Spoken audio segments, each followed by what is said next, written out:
ఆదికాండము 31వ అధ్యాయము. యాకోబు పారిపోవుట. యాకోబు పూచిక పుల్ల కూడా వదలకుండా మన తండ్రి ఆస్తి అంతయు కాజేసెను. మన తండ్రి సొత్తును దోచుకొనుట వలననే అతనికింత వైభవము కలిగినది అని లాబాను కుమారులు అనుకొనుట యాకోబు వినెను. లాబాను కూడా మునుపటి మాదిరిగా అతని పట్ల ప్రసన్నుడుగా లేడు. అప్పుడు దేవుడు యాకోబుతో, నీ పితరుల దేశములో ఉన్న బంధువుల యొద్దకు వెళ్ళిపొమ్ము, నేను నీ వెన్నంటి ఉందును అని చెప్పెను. కావున యాకోబు రాహేలు లేయాను పొలములోనున్న తన మందల వద్దకు పిలిపించి వారితో, మీ తండ్రి మునుపటి వలె నా పట్ల ప్రసన్నుడగుటలేదు. అయినప్పటికీ మా తండ్రి కొలిచిన దేవుడు నాకు తోడ్పడెను. నేను మీ తండ్రికెట్లు వెట్టి చాకిరి చేసితినో మీకు తెలియను. కాని అతడు నన్ను మోసగించెను. ఇప్పటికి 10 మార్లు అతడు నా జీతమును మార్చియుండును. దేవుడు మీ తండ్రి వలన నాకు ఏ అపాయము కలుగకుండా కాపాడెను. లాబాను పడులు గల మేక పిల్లలను నీ జీతము క్రింద కట్టుకొనుమన్నప్పుడు మందలో అన్నీయు పొడలు గల మేక పిల్లలే పుట్టెను. చారలు గల మేక పిల్లను నీ జీతము క్రింద తీసుకొనుమని అన్నప్పుడు మందలో అన్నీయు చారల మేక పిల్లలే పుట్టెను. దేవుడు మీ తండ్రి జంతువులన్నిటినీ నా ఆధీనమునకిచ్చెను.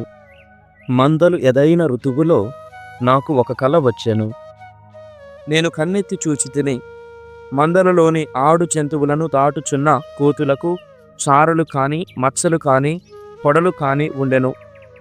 కలలో దేవదూత యాకోబు అని పిలిచెను. చిత్తము ప్రభు అని నేనంటిని.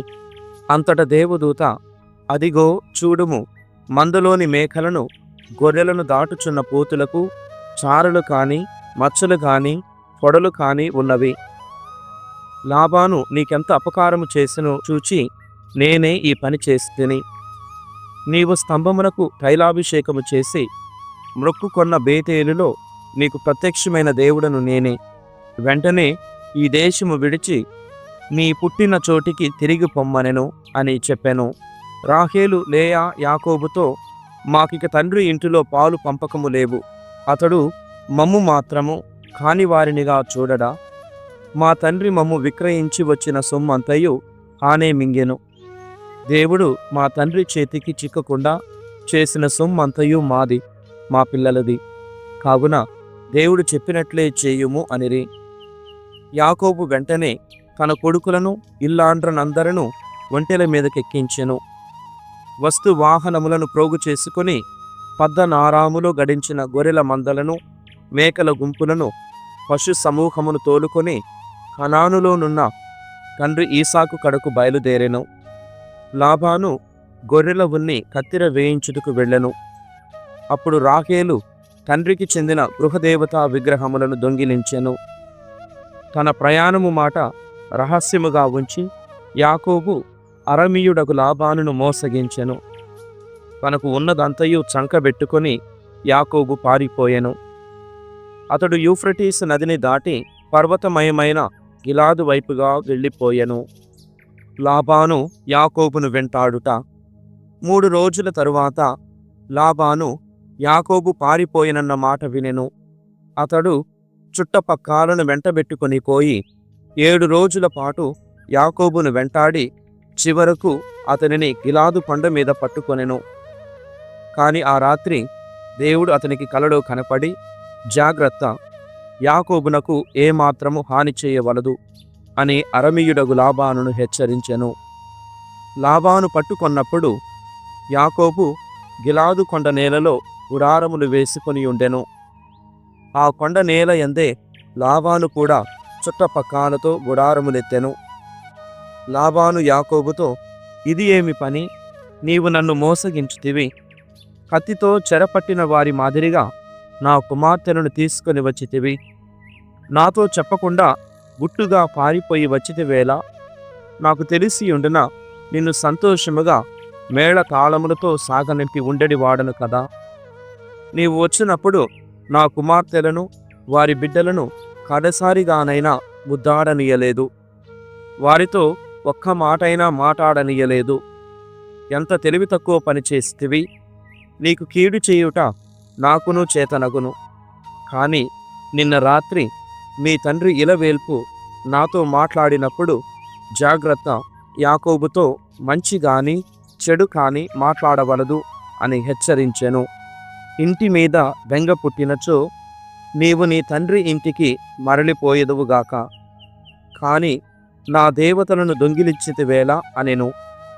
అంతట యాకోబు, నీవు నీ కుమార్తెలను బలాత్కారముగా తీసుకొని పోదువేమో అని భయపడితేని, నీ దేవతా విగ్రహములు దగ్గర పెట్టుకున్న వారికి చావు మూడినదని తెలుసుకొనుము.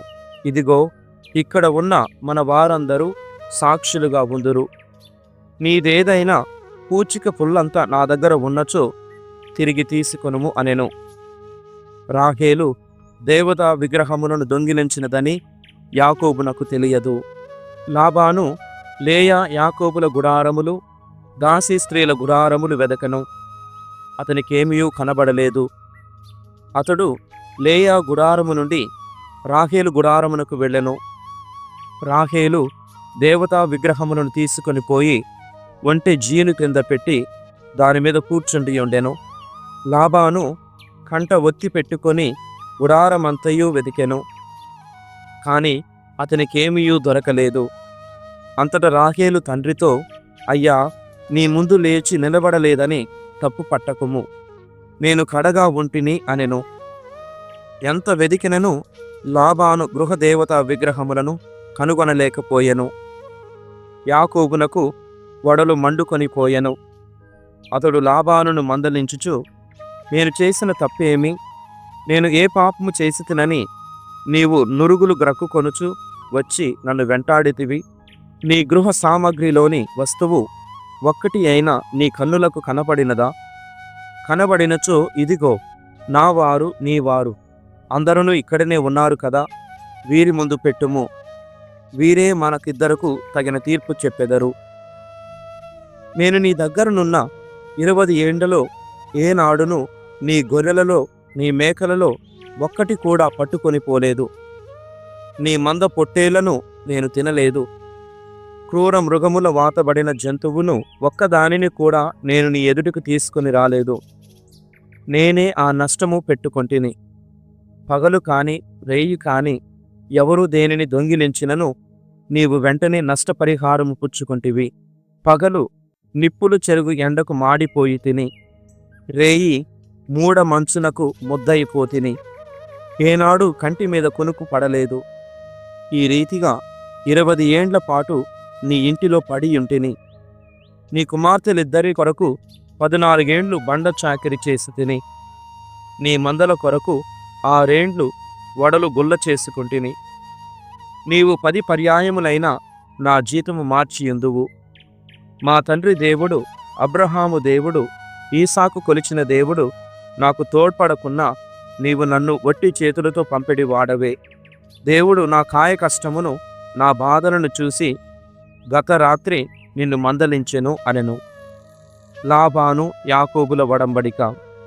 లాబాను యాకోబునకు జవాబు చెప్పుచు, ఈ కుమార్తెలు నా కుమార్తెలే, ఈ పిల్లలు నా పిల్లలే, ఈ మందలు నా మందలే. నీవు చూచుచున్నదంతయూ నాదే. ఇక నా కుమార్తెలకు వారు కనిన బిడ్డలకు నేడు నేనేమి చేయగలను? ఇటురా, నీవు నేను ఒక వడంబడిక చేసుకొందము. అది నీకు నాకు నడుమ సాక్షిగా ఉండును అనెను.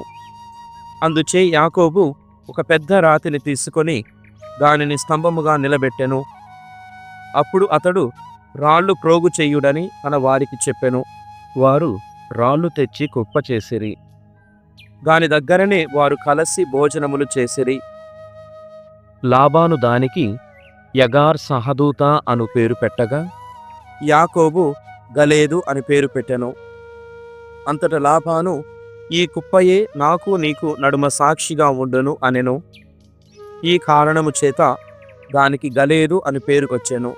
లాబాను, మనము ఒకరి కంటికొకరు కనబడకుండా విడిపోయినప్పుడు దేవుడు మనలనిద్దరను ఒక కంట కనిపెట్టునుగాక అనెను.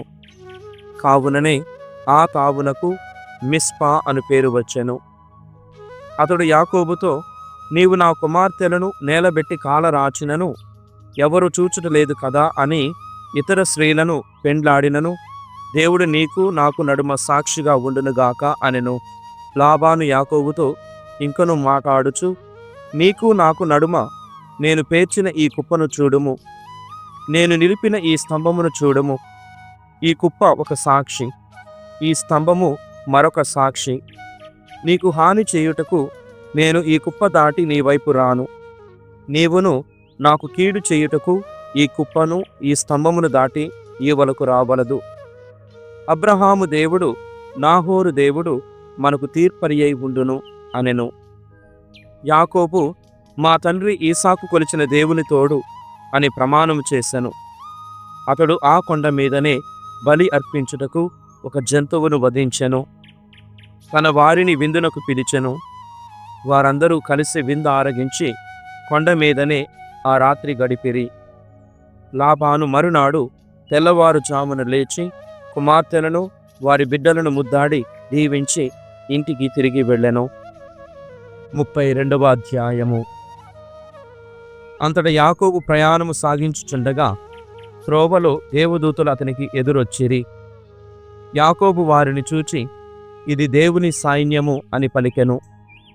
కావున ఆ చోటికి మహనయీము అను పేరు పెట్టెను. యాకోబు ఏసావును కలిసి కొనుటకు సిద్ధమగుట. యాకోబు తనకంటే ముందుగా ఏదోము దేశమునందు సేయూరు మండలములో ఉన్న తన అన్న ఏసావు వద్దకు దూతలను పంపెను. నా మాటలుగా ఏసావునకు చెప్పుడని వారితో ఇట్లనెను. ప్రభూ, మీ దాసుడు యాకోబు ఇట్లు చెప్పుచున్నాడు, నేను లాబాను దగ్గరుంటిని, ఇప్పటిదాకక్కడనే నివసించి తిని. నాకు ఎడ్లు, గాడిదలు, గొర్రెలు, మేకలు కలవు, దాసదాసి జనమున్నది. ప్రభూ, నీ అనుగ్రహము సంపాదించుకొనుటకే నీ వద్దకు వర్తమానమంపుచున్నాను. వార్తాహరులు తిరిగొచ్చి యాకోబుతో, మేము మీ అన్నను చూచి వచ్చితిమి, 400 మందిని వెంటబెట్టుకొని త్రోవలోనే నిన్ను కలిసి కొనుటకు ఏసావు బయలుదేరి వచ్చుచున్నాడు అనిరి. యాకోబునకు గుండె పగిలెను, తత్తరపాటు కలిగెను. అతడు తన వెంటనున్న వారిని, మేకలను, గొర్రెలను, పశువులను, ఒంటెలను 2 గుంపులుగా విడదీసెను. ఏసావు ఒక గుంపు మీద పడి దానిని కూల్చివేసినను, 2వ గుంపైన అతని బారి పడక తప్పించుకొని పోవునని అతడు తలంచెను. అప్పుడు యాకోబు, నా తండ్రి అబ్రహాము దేవా, నా తండ్రి ఇస్సాకు దేవా, స్వదేశమందలి చుట్టపక్కల దగ్గరకు వెళ్ళుమని నన్ను ఆదేశించిన సర్వేశ్వర, నిన్ను సంపన్నుని చేయుదునని మాట ఇచ్చిన ప్రభూ, ఈ నీ దాసుని పట్ల నీవు చూపిన దయకు విశ్వాసమునకు ఆపాత్రుడను. నేను యోర్దాను దాటినప్పుడు చేతిలో నా చేతి కర్ర తప్ప ఇంకేమీనూ లేదు. కాని ఈనాడో ఈ 2 బలగములతో తిరిగి వచ్చి తిని, మా అన్న ఏసావు వచ్చి పల్లనక పిల్లనక వరుసబెట్టి అందరును ఊచముట్టుగా చంపునని భయపడుచున్నాను. నిన్ను మహాసంపన్నుని చేయుదనని సముద్రపు టిసుక వలె లెక్కకు అందనియట్లు నీ సంతతిని విస్తరిల్ల చేయుదనని నీవే నాకు చెప్పితివి కదా అని ప్రార్థించెను. యాకోబు ఆ రాత్రి అక్కడనే గడిపెను. సోదరుడగు ఏసావునకు బహుమానముగా పంపుటకై అతడు తన దగ్గర ఉన్న మందల నుండి 200 ఆడు మేకలను, 20 మేకపోతులను, 200 ఆడు గొర్రెలను, 20 పొట్టేళ్లను, పిల్లలతో పాటు 30 పాడి ఒంటెలను, 40 ఆవులను, 10 కోడెలను, 20 ఆడుగాడిదలను, 10 మగగాడిదలను ఎన్నుకొనెను. అతడు విడివిడిగా ఒక్కొక్క మందను ఒక్కొక్క దాసునకు అప్పచెప్పి, మీరు నాకంటే ముందుగా సాగిపొండు, మందకు నడుమ ఎడముండునట్లు చూడుడు అని చెప్పెను. అప్పుడు మొదటి మందవానికి, మా సోదరుడు ఏసావు త్రోవలో నిన్ను కలుసుకొని, నీవు ఎవ్వరి వాడవు, ఎక్కడికి వెళ్ళుచున్నావు, నీవు తోలుకొని పోవుచున్న ఈ మంద ఎవ్వరిది అని అడిగినచో, నీవు అతనితో, ఇది మీ దాసుడగు యాకోబు మంద, మా ఏలిక అగు ఏసావునకు దీనిని కానుకగా పంపెను. ఆయన మా వెనుకనే వచ్చుచున్నాడని చెప్పుము అని తెలియచేశాను. ఏసావు కలిసినప్పుడు మీరాయనతో చెప్పవలసిన మాటలివియే అని యాకోబు రెండవ వానిని మూడవ వానిని మందల వెంటనున్న వారందరినీ ఆజ్ఞాపించెను. మీ దాసుడు యాకోబు మా వెనక వచ్చుచున్నాడని కూడా తెలియచేయుడు అనెను. నేను ముందుగా పంపిన ఈ కానుకలతో అతని కోపము చల్లారినట్లు చేసెదను. ఇక ఆ తరువాత అతని సముఖమునకు వెళ్ళినప్పుడు అతడు నన్ను సాదరముగా చూచును అని యాకోబు తనలో తాననుకొనెను. కావున యాకోబు తనకంటేనూ ముందుగా కానుకలు పంపెను. అతడు విడిది యందే ఆ రాత్రి గడిపెను. యాకోబు దేవునితో కుస్తీ పట్టుట.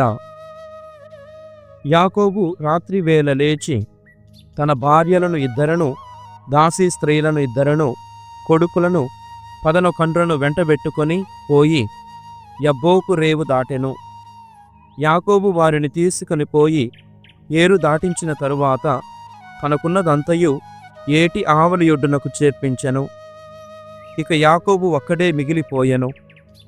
అప్పుడు ఒకానొక నరుడు తెల్లవారు వరకు అతనితో కుస్తీ పట్టెను. ఆ మనుష్యుడు యాకోబునెంతసేపటికి ఓడింపలేక పోవుటచే అతని తుంటి మీద కొట్టెను. అంతట వారు పెనుగులాడుచుండగా యాకోబునకు తుంటి తొలగెను. ఆ మనుష్యుడు తెల్లవారుచున్నది, నన్నిక పోనిమ్ము అనెను. దానికి యాకోబు, నన్ను దీవించుదాకా నిన్ను వెళ్ళనీయను అని పలికెను. అతడు నీ పేరేమి అని అడుగగా ఇతడు నా పేరు యాకోబు అని జవాబు చెప్పెను. ఆ మనుష్యుడు, ఇక ముందు నీకు యాకోబు అని పేరు కాక ఇశ్రాయేలు అని పేరు ఉండును. నీవు దేవునితో మానవులతో పోరాడి గెలిచితివి కావున నీకా పేరు కలుగును అని చెప్పెను. యాకోబు, దయచేసి నీ పేరు చెప్పుము అని అడిగెను. దానికి ఆ మనుష్యుడు, నా పేరు అడుగనేలా అని అక్కడనే యాకోబును దీవించెను. నేను దేవుని ముఖాముఖి చూచి తిని అయినను బ్రతికి బయటపడితిని అనుకుని యాకోబు ఆ చోటికి పెనీయేలు అని పేరు పెట్టెను. యాకోబు పెనూయేలు నుండి సాగిపోవుచుండగా ప్రొద్దు పొడిచెను. తుంటి తొలగుటచే అతడు కుంటుకొనుచు పోయెను. కావుననే ఇశ్రాయేలీయులు ఈనాటికి కూడా తుంటి కండలను తినరు. ఆ మనుష్యుడు యాకోబును తుంటి కండల మీద కొట్టెను కదా. యోబు గ్రంథము 21వ అధ్యాయము. అయినను నిత్య జీవితములో కనిపించెడు తీరు వేరు. తరువాత యోబు ఇట్లనెను, మీరు నా పలుకులను సావధానముగా వినుడు. మీరు మొదట ఓర్పుతో నా వచనములు ఆలింపుడు. అటు పిమ్మట నా మాటలకు నవ్వుదురుగాక. నేను వాదమాడునది నరులతో కాదు, నేను తాల్మిని కోల్పోవుటకు కారణమున్నది. నా మాటలను బాగుగా విన్నచో మీరు విస్తుపోయి నోటి మీద వ్రేలు వేసికొందురు. నాకు జరిగిన సంగతులను చూచి నేనే భీతి చెంది కంపించుచున్నాను. దుర్మార్గుల జీవితము కొనసాగనేలా? వారి ఆయుస్సుతో పాటు వారి సంపదలను పెరుగుటలేదా? వారి సంతానము వృద్ధి చెందుచున్నది. వారి పిల్లలు వారి కన్నులెదుటనే పెరుగుచున్నారు. వారి కుటుంబములకెట్టి ప్రమాదమును కలుగుటలేదు.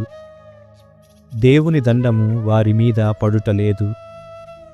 వారి ఎడ్లు వెనుదీయక వారి ఆవులను దాటుచున్నవి. ఆ ఆవులు చూడి తప్పక దూడలను ఈనుచున్నవి. వారి పిల్లలు గొర్రె పిల్లల వలె పరుగిడుచు ఆటలాడి నాట్యము చేయుచున్నారు. తంత్రి వాద్యములు మీటుచు పిల్లన గ్రోవుల నూదుచు ఆ బాలబాలికలు ఆడి పాడుచున్నారు. వారు తమ దినములను సమృద్ధిగా గడపుదురు. సమాధానముతో పాతాళమునకు పోవుదురు. అయినను ఈ దుర్మార్గులు దేవుని అలక్ష్యము చేసిరి. అతడాజ్ఞలను పాటించుటకు నిరాకరించిరి. దేవుని సేవింపనక్కరలేదనియు అతనికి ప్రార్థన చేసిన ఫలితము దక్కదనియు భావించిరి. వారు స్వీయ శక్తితోనే విజయము సాధించితిమనుకొనిరి. కాని వారి వాదము నేను ఎంతమాత్రము అంగీకరింపను.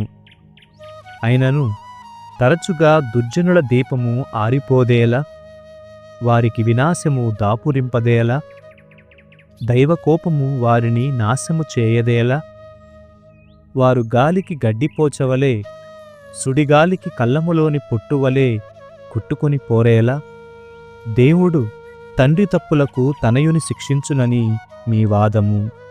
అట్లు కాదు. తప్పు చేసినవాడే శిక్షను అనుభవింపవలయును. దుర్మార్గుడు తన వినాశనమును తాను కన్నులారా చూడవలయును.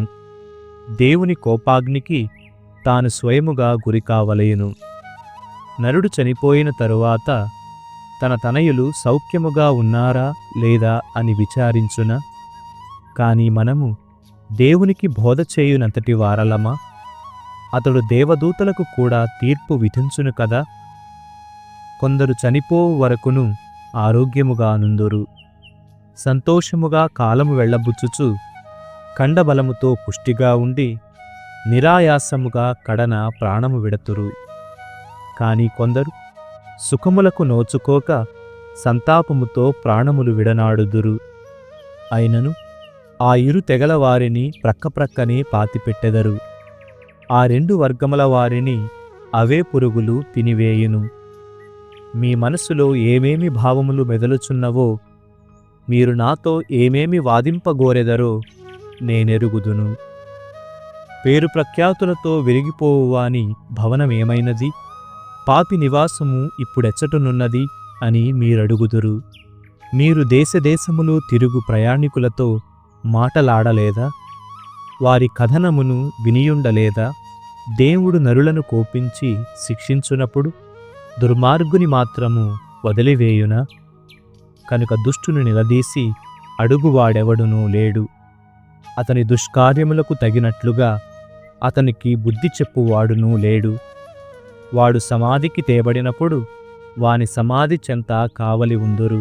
వేలాది ప్రజలు అతనికి ముందు వెనుకల నడతురు. అతని మీద మట్టి పెళ్లలను కూడా మృదువుగానే విసరుదురు. కనుక మీరు నన్ను ఓదార్చుటకుగాను వెర్రివాదములు చేసితిరి. మీ మాటలన్నీయు పచ్చి అబద్ధములని రుజువైనది కదా. 22వ అధ్యాయము. తృతీయ సంభాషణావళి. న్యాయము నెలకొల్పటకే దేవుడు నరులను శిక్షించును. తరువాత తేమాను నగరవాసి ఎలీఫసు ఇట్లనెను: నరుని వలన దేవునికేమి ఉపయోగమున్నది? విజ్ఞాని అయిన నరుడు కూడా అతనికి ఉపయోగపడడు. నీవు ధర్మాత్ముడవైనందున దేవునికి ఏమి లాభము? నీవు పుణ్యపురుషుడవైనందున అతనికి ఏమి ఫలము? నిన్నతడు శిక్షించినది కాని, నీకు తీర్పు విధించినది కాని, నీవు అతని పట్ల భయభక్తులతో జీవించటచే కాదు. అనంతమైన నీ దుష్టవర్తనముకు గాను, లెక్కల కందని నీ దుష్కార్యములకు గాను నిన్నతడు దండించుచున్నాడు. తోడివారు నీ వద్ద అప్పు తీసుకొన్న సొమ్మునకు గాను నీవు వారి బట్టలను కుదువ సొమ్ముగా పుచ్చుకొని వారిని దిగంబరులను గావించితివి. ఆకలిగొన్న వారికి పిడికెడు కూడు పెట్టవైతివి. దప్పికగొన్న వారికి గుర్కెడు నీళ్ళీయవైతివి. బాహుబలము కలవానికే భూమి దక్కును. కరుణ పొందిన వారు దానిలో నివసింతురు. వితంతువులను వట్టి చేతులతో పంపివేసితివి. అనాథలకు అన్యాయము చేసితివి. కనుకనే శత్రువులు నీకు ఎల్లవైపులా ఉచ్చులు పన్నిరి. అకస్మాత్తుగా భయములు నిన్నావరించినవి. నీ చుట్టూను చీకట్లు క్రమ్ముకొనగా నీవు మార్గము కనజాలవైతివి. జలప్రవాహములు నిన్ను ముంచి ఎత్తినవి. దేవుడు మహోన్నతమైన స్వర్గసీమన వసించును గదా. ఉన్నతముననున్న నక్షత్రములు ఎంత గొప్పగానున్నవి. అయినను అంత ఎత్తుననున్న దేవునికి ఏమి తెలియను? మేఘములు అడ్డుపడుట వలన మనమతనికి కనుమరుగైపోమా అని నీవడుగుచున్నావు. ప్రభువు ఆకాశపు టంచుల మీద నడుచునప్పుడు గాఢమేఘములు అతని దృష్టిని నిరోధించునని నీవు ఎంచుచున్నావు. పూర్వము నుండియు దుష్టులు నడుచుచూ వచ్చిన దుర్మార్గమునని నీవును పయనింపగోరెదవా? ఆ నీచులను వారి కాలము రాకమునిపే మహాప్రవాహము తుడిచిపెట్టినది. మా నుండి తొలగి పొమ్ము, ఆ సర్వశక్తుడు మాకు చేయునదేమి అని అతడు తమ్ము కదిలింపజాలడని వారు ఊహించిరి. అయినను ఆ దుర్జనులను ధనాఢ్యులనుగా చేసినది ప్రభువే. వారు మాత్రము అతనిని తలంపునకు తెచ్చుకోరైరి. ఆ దుష్టుల పతనమును చూచి పుణ్యపురుషులు సంతసించిరి. ధర్మాత్ములు మందహాసము చేసిరి.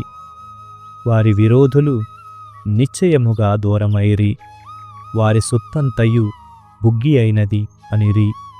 కనుక మిత్రమా, నీవు దేవునితో రాజీపడుము, అప్పుడు నీకు క్షేమము కలుగును. అతని ఆజ్ఞలను చేకొనుము, అతని ఆదేశమును నీ ఎదలో పదిలపరచుకొనుము. వినయముతో దేవుని వద్దకు తిరిగిరమ్ము. నీ ఇంటి నుండి పాపకార్యమునెల్లా పోద్రోలుము. నీ బంగారమును ధూళిగా నుంచి బయట పారవేయము. నీ ఓఫేరు మేలిమి బంగారమును ఏటి ఒడ్డున దొరకు చిన్న రాళ్లనుగా భావించి బయటికి విసరివేయుము. అప్పుడు నీకు దేవుడే బంగారమగును, ఆ ప్రభువే నీకు వెండి కుప్ప అగును. అప్పుడు దేవుడు నీకు ఆనందనిధి అగును. నీవతడి తట్టు తలెత్తగలవు, నీవతనిని వేడుకొందువు, అతడు నీ మొరల ఆలకించును. నీవు పట్టిన వ్రతములను తీర్చుకొందువు. నీవు తలపెట్టిన కార్యములెల్లా విజయవంతములగును. నీ మార్గమున వెలుగు ప్రకాశించును. గర్వాత్ముల పొగరును అణగదొరక్కు ప్రభువే వినయవంతులకు రక్షణము దయచేయును. ప్రభువు నిర్దోషియగు నరుని రక్షించును. పాపకార్యములకు పాల్పడవేని నిన్నును ఆదుకొనును. సామెతల గ్రంథము 3వ అధ్యాయము. నీకున్న సిరి సంపదలతో దేవుని పూజింపుము. నీకు పండిన పంటలో మొదటి పాలతనికి అర్పింపుము. అప్పుడు నీ కొట్లు ధాన్యముతోనూ నీ బానలు ద్రాక్ష సారాయముతోనూ నిండును. కుమారా, ప్రభు క్రమశిక్షణమును తృణీకరింపకుము. అతడి మందలింపులను అశ్రద్ధ చేయుకుము. తండ్రి తనకిష్టుడైన కుమారుని శిక్షించినట్లే ప్రభువు తనకు ప్రీతిపాత్రుడైన నరుని చక్కదిద్దును. విజ్ఞానము సంతోషమునొసగును,